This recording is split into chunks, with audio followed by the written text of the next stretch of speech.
Joo, eli aiheena on tämä MYÖL-työtulon vaikutus, eli tässä niin kuin maatalousyrittäjän elämänpolulla.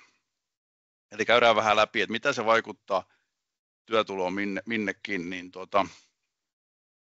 ja se on ihan hetki vielä, mä otan tuosta yhden. Noin. Eli mihin tämä työtulo kaikkea vaikuttaa?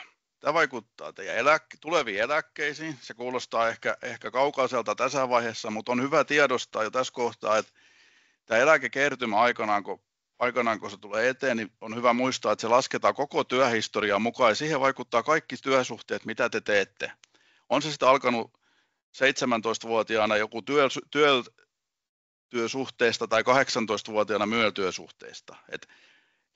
Joskus voi tulla teidän vanhempien puheissa esiin esimerkiksi semmoiset, että aikanaan alle 23-vuotiaalle ei kertynyt yhtään ja joskus oli, että kun sitten vähäinen eläkeikää, kun sitä työtuloa nostaa, niin sitä pystyy vielä niin kuin parantamaan, mutta nykyään se ei mene enää niin, että se ei ole mitään superkertymiä, mitä joskus ollut. Et muistakaa, että koko historia vaikuttaa. Et sen takia nämä on hyvä pitää riittävän hyvällä tasolla ihan sieltä alusta saakka.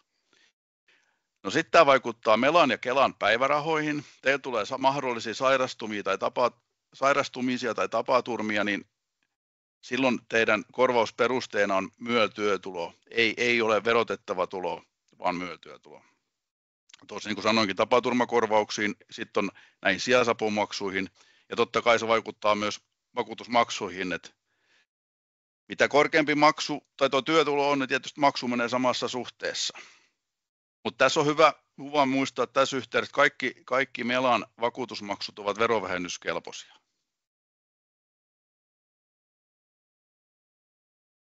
Mennään eteenpäin.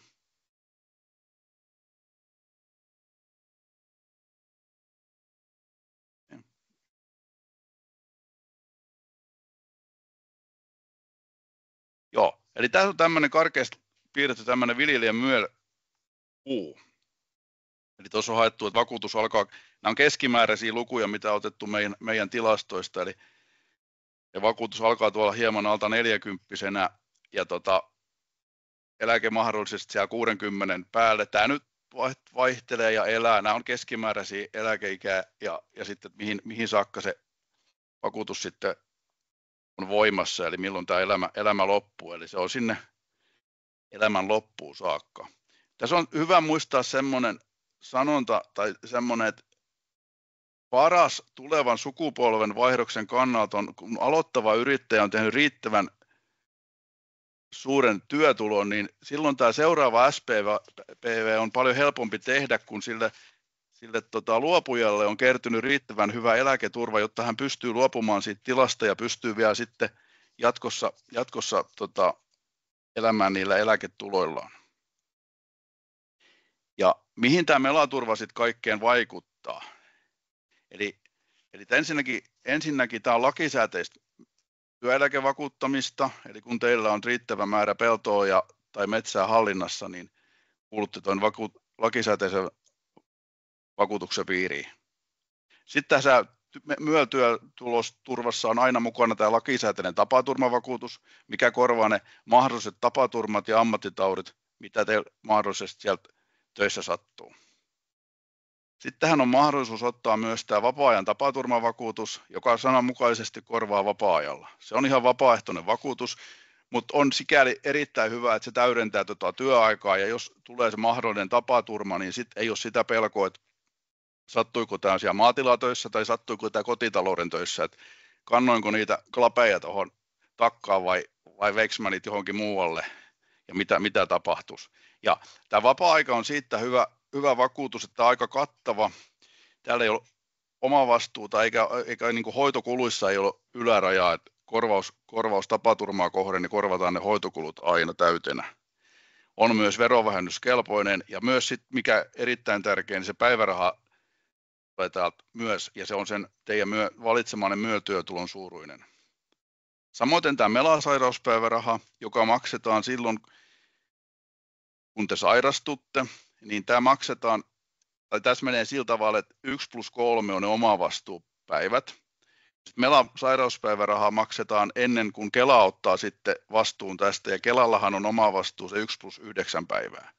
Eli Melalta tulee se muutamat välipäivät siitä sairauspäivärahan korvauksena ja koskee myös viikonloppuja. Sitten tähän lakisääteiseen vakuuttamiseen kuuluu myös tämmöinen ryhmähenkivakuutus, mikä on kaikissa muissakin lakisääteisissä vakuutuksissa. Eli jos teillä sattuu siellä työssä kuolemaan johtanut tapaturma, niin tämä kuuluu silloin korvattaviin. Nämä summat ei ole ihan hirveän suuria, mutta ne on lakisääteisiä ja ne löytyy ihan, jos katsoo ryhmähenkivakuutus hakusanalla, niin sieltä löytyy, se vaihtelee vähän se vakuutettava iän mukaan. Sitten on ammatillinen kuntoutus, että jos tulee semmoinen tarve jossain kohtaa, että joutuu uudelleen kouluttautumaan, esimerkiksi tulee joku ammattitauti, niin kuuluu tähän mukaan. Ja sitten on nämä lomitus- ja työkykypalvelut myös meiltä.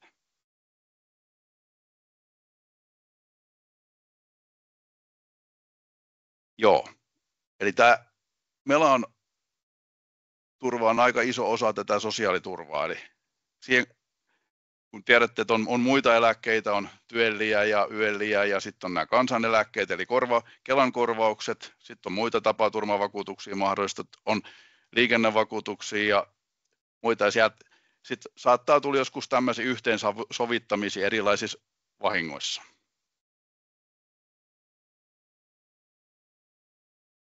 Joo, ja sitten miten tämä Mela-turva on mukana tässä elämänkaaressa, eli työikäisellä täällä on tämä tapaturmaturva, sairauspäiväraha, kuntoutus, työkyvyttömyyseläke, osittainen vanhuuseläke, sitten on maatalouslomitus ja työkykypalvelut.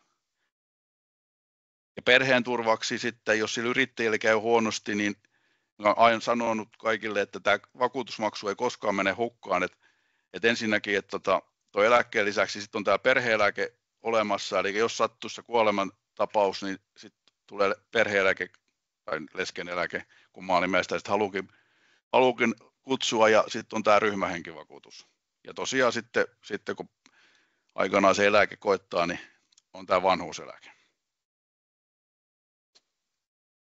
No mikä tämä MYEL-työtulo sitten on? Tästä tulee paljon kysymyksiä ja on varmaan paljon sellaisia asioita, että on ymmärretty tai käsitetty väärinkin, eli tämä työtulo on niin kuin työpanoksen arvo, eli me vakuutetaan sitä tehtyä työtä.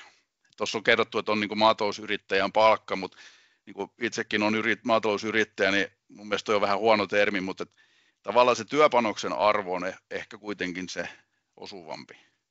Et työtulo ei ole liikevaihto, eikä se ole se tulos, mikä siellä verotettavaa tuloa jää. Monta kertaa mä törmään tässäkin kohtaa, että mulle jää verotettavaa tuloa tämän enempää, mutta se ei ole sama asia. Ja tämä määritelmä perustuu lakiin, eli siellä on tietty kriteerit, mutta siellä on säädökset antaa niin kuin jonkun verrankin liikkumavaraa, että yrittäjä voi itse vaikuttaa sen työtulonsa suuruuteen. Mela aina tulee vahvistaa sen työtulon joka tapauksessa, ja tätä korotetaan sitten vuosittain palkkakertoimella, eli pyrittäisiin pysymään ajassa mukana. Ja kun siellä tilalla tulee jotain muutoksia niissä olosuhteissa, niin silloin on aina hyvä ottaa siihen Mela-asiamiehen yhteyttä, niin sitten mietitään yhdessä, että miten tämä vaikuttaa ja mitä tässä tehdään. Että sanotaan näin, että peltopinta-ala muuttuu, tuotantosuunta muuttuu, eläinmäärissä tulee mahdollisesti muutoksia, tai tulee esimerkiksi liitännäiselinkeino, että se liitännäinen monta kertaa saattaa unohtua, että on jotain urakointia, mitä tehdään ulkopuolisille, niin se kuuluu myös täällä vakuuttaa erikseen aina. Eli tämä maatilan työtulo koostuu niin maataloustyöstä, eli peltotyöstä, kansanomaisesti sanottuna metsätyötulosta ja liitännäisistä. Ja sitten tulee niin koko tilan työtulo. Sitten tämä koko tilan työtulo jaetaan niiden yrittäjien työpanosten suhteessa, että onko siellä sitten 1, 2 tai useampia yrittäjiä, niin sitten mietitään vähän, että kuka osallistuu kuinkakin paljon siihen työntekoon. Ja joskus on tilanteita, että esimerkiksi puoliso on osa-aikaviljelijä, eli on töissä tilan ulkopuolella, niin sitten sitä työpanosta voi jakaa myös siinä suhteessa, eli ei tarvitse aina olla 50-50, se voi olla jotain muutakin. Ja niin kuin kerroin, niin täällä nämä peltohehtaarit antaa tämmöisen kriteerin, minkä mukaan sitä tuloa määritellään ja yrittäjän lukumäärä vaikuttaa. Ja sitten se tuotannon laajuus, eli siellä saadaan sitten jonkun verran sitä pelivaraa.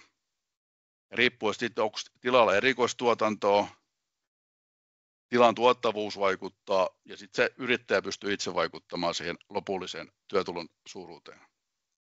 Eli me puhutaan tämmöisestä työtuloputkesta.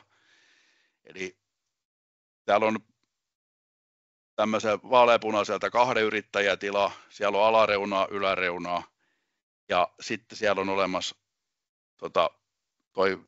tämä sininen käppyrä, kun tässä menee tämmöinen, niin tämä on niin se perustyötulo, mistä aina lähdetään liikkeelle, lähdetään laskemaan sitä tilan työtuloa.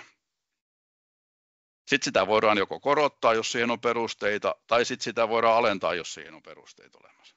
Ne tulee tuossa pikkasen myöhemmin esille.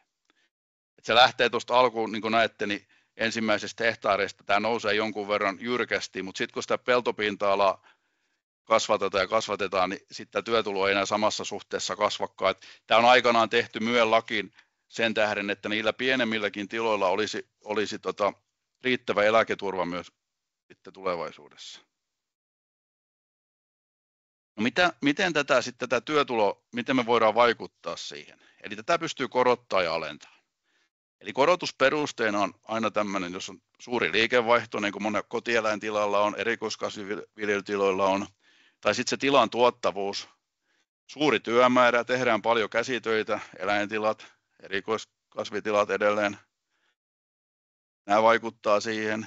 Tai sitten jos sitä työtuloa haetaan sit perustyötulosta alemmaksi, niin jos siellä tilan toimintaa ja työskentely on vähäistä, hirveästi kesänoiraa peltoa eikä siellä paljon niin kuin työskennellä, tai työskennellään tilan ulkopuolella on osa-aikaviljelijöitä tai ollaan vielä opiskelijoita.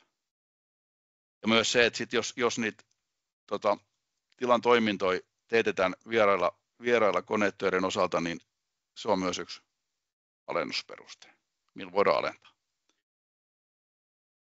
Metsätulo lasketaan samalla tavalla sitten hehtaarien mukaan ja Suomi on jaettu niin kuin 3 osaan näiden metsien kasvun suhteen ja meilläkin on niin kuin vähän hehtaarimäärät vaikuttaa siihen MYEL-työtulon suuruuteen.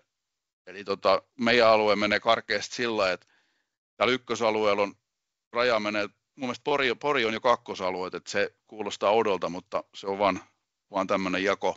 Eli yleensä mennään sen metsähehtaarien mukaan tulla siihen perustyötuloon, ja jos siellä tehdään esimerkiksi paljon metsätöitä, itse tehdään, niin tätä voidaan tietyissä rajoin korottaa tätä metsätyötuloa.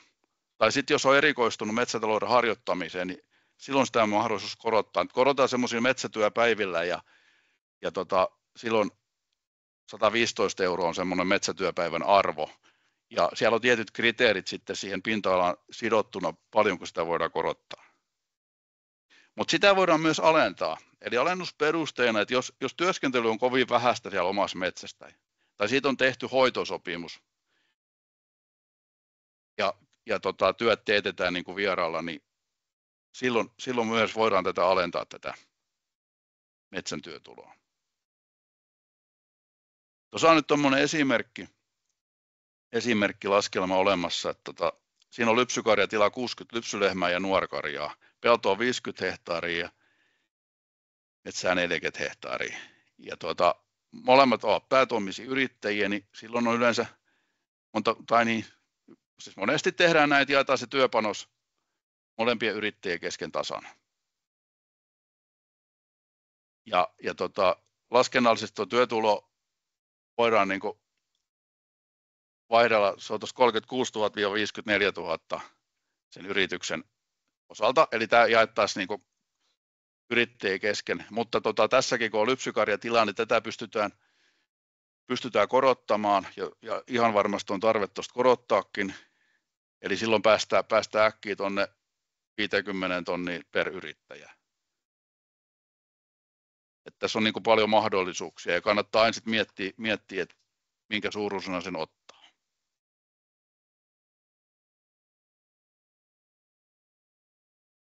Täällä on hiukan nyt seuraavaksi joku olisi kysynyt kuitenkin tätä, niin tässä on hiukan kerrottu, että minkä suuruisena toi vakuutusmaksu näyttäytyy vuosimaksuna ja mitä sieltä sijaisapumaksua 1 tunnilta ja mitä on tuo eläkekarttuma ja mitä se tekee sitten siihen vanhuuseläkkeeseen. Nämä on näitä tämmöisiä arvioita ja mennään aina sitten niin kuin tämän hetken lakien mukaan, kun laithan voi muuttua tässä vuosien varrella, nämä just tarkoitan näiden karttumien osalta ja näin. Eli tuommoinen karkeasti sanottuna, hyvä muistaa, niin toi MYEL-maksu on noin 13% siitä työtulosta per vuosi. Ja nämä Melahan laskuttaa sitten nämä 4 erässä vuosittain. Ja tässä on semmoinen ero esimerkiksi, joku teistä voi olla MYELin alainen yrittäjä, niin MYELihän maksuprosentti on lähes 25, eli MYEL on melkein puolet halvempi, että valtio tukee tätä alkutuotantoa, niin sen tähden tämä maksu on kohtuu edullinen. Mutta näihin on hyvä sitten tapauskohtaisesti katsoa jokaisen itse, että mitä se mulla tekisi, kun siihen vaikuttaa ikä ja muut, jos on jo ehtinyt työskennellä muualla, niin mitä on kertynyt ja karttunut eläkkeeseen. Mennään eteenpäin. Eli täällä on puhutaan työtulosta näistä sairauspäivärahoista pikkasen myös. Eli täällä on otettu esimerkki, että sairausloma kestää se 120 päivää ja sairausloman aikana Viivi saa Melan sairauspäivärahaa ja Kelan sairauspäivärahaa. Täällä on kerrottu just tämä, että toi sijaisapu toi 120 päivää ja se perustuu tähän MYEL-työtuloon. Ja niin kuin kerroin, niin täällä on tämä Melan sairauspäivärahassa on omavastuuaika on tämä 1+3 päivää. Ja sen jälkeen Mela maksaa tuohon saakka, kunnes Kela alkaa maksaa sitten tämä 1+9 arkipäivän jälkeen. Ja nämä korvaukset perustuu sitten siihen MYEL-työtuloon. Ja muistakaa se, että sairauspäivärahaa varten tarvitaan aina se lääkärin todistus.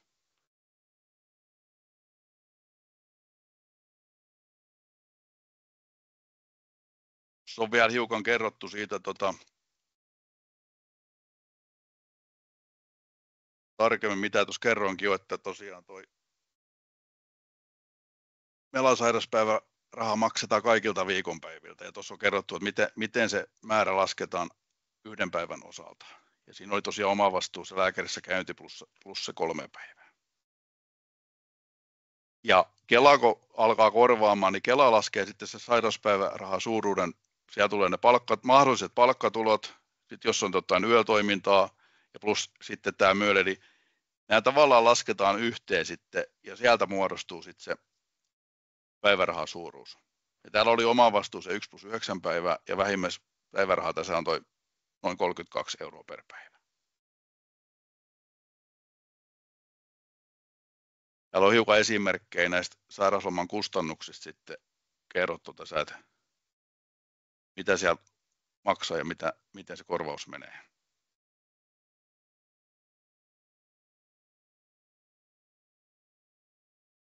Näitä löytyy näitä esimerkkejä, löytyy helposti. Voitte käydä Melan nettisivut katsomassa, niin sieltä on hyvä laskea vielä lisää. Mä hyppään sen verran aika rientää niin tuohon työtuloon ja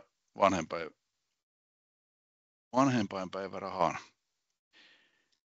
Eli tässä on tämmöinen esimerkki, että Ville jää vanhempainvapaalle 6 kuukaudeksi ja perhevapaa alkaa reilu vuoden kuluttua siitä kun MYEL-työtulo tarkastettiin. Eli tämä on hyvä riittävän ajoissa aina tarkastaa. Tämä Kela katsoo tämä nyt,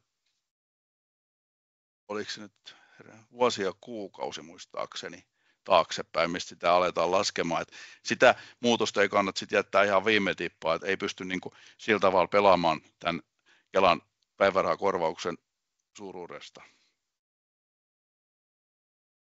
Mutta täältä näette, että miten se ero on, jos se on 30 000 € vuodessa tai se on se 50 000 €. 50 000 € vuodessa se työtulo, että mitä tuo korvaus on per päivä kautta per kuukausi. Tämä oli sairauspäivä. Ei kun anteeksi, vanhempainvapaata, mutta Kelan korvauksia. Mutta sitten kun mennään tapaturmapuolelle, siellä oli aina tosiaan se, että piti olla se vähintään 3 peräkkäistä päivää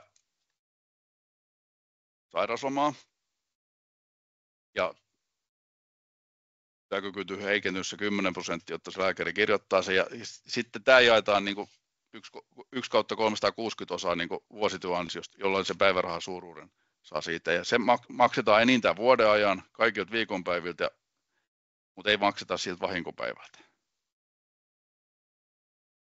Sitten mahdollinen tapaturmaeläke, jos työkyvyttömyys jatkuu, kun on vahingosta kulunut vuosi ja työkykyn heikentymään on vähintään se 10%. Sitten arvioidaan kyky hankkia ansioita myös muusta työstä. Ja tässä on sitten hyvä muistaa se, että maksimissaankin tämä määrä on enintään 85% sit vuosityöansioista. Ja siitä otetaan sitten se prosentti, kun tuossa puhutaan, että he on heikentynyt vähintään sen 10%. Tämä voi olla vaikka 50%, niin silloin se lasketaan siten, että otetaan siitä työtulosta ensin 85% ja sitten otetaan siitä se toi prosentti. Ja jos tapaturmaeläkkeelle jää, niin tämä 85% prosenttiosuus putoaa tuohon 70 niin 65 vuotta täytettäessä. Eli se huononee jonkun verran. Siinä on nyt taas muutama esimerkki näistä ansionmenetyksistä, että miten tämä tapaturmapäiväraha menee eri työtuloilla, sijaisapu ja sitten on nämä tapaturmaeläkkeet on sitten prosentti 100 tai 50. Riippuen taas, että mitä on sattunut ja että minkä ikäinen. Tämä on niin, anteeksi, tässä on laskettu alle 65-vuotiaille. Eli tämä on se 85% mukaan. Eli 3 tuommoista tärkeät asiaa. Tapaturmaeläkkeen määrä riippuu aina vuosityöansiosta ja sitten se työkyvyn heikkenemisen asteesta ja vahinkotapahtuman jälkeisestä ansion alenemasta. Sitten on työkyvyttömyyseläke. Eli jos työkyky ja toimeentulo ovat heikentyneet yhtäjaksoisesti vähintään vuoden ajan, etkä ole täyttänyt ikäluokkasi vanhinta vanhuuseläkeikää, niin silloin on mahdollista päästä niin kuin työkyvyttömyyseläkkeelle. Toki aina haetaan, tuo kuntoutus on ensisijainen vaihtoehto, eli aina pyritään ihminen kuntouttaa ja saataisiin hänet takaisin työelämään, kun se olisi kuitenkin kaikille se paras vaihtoehto, jos se on mahdollista. Työkyvyn alenemisen arviointi menee siten, että hoitava lääkäri allekirjoittaa sen lääkärilausunnon, sitten tehdään se hakemus, no sitten meillä on asiantuntijalääkäri, mikä arvioi sen työkyvyn heikentymisen astetta. Ja jos sairaus tai vamma on alentanut työkykyä vähintään sen 40%, niin sä voit saada sitten osa työkyvyttömyyseläkettä tai osa kuntoutustukea, ja sitten on 60%, niin sitten puhutaan täysityökyvyttömyyseläkkeestä.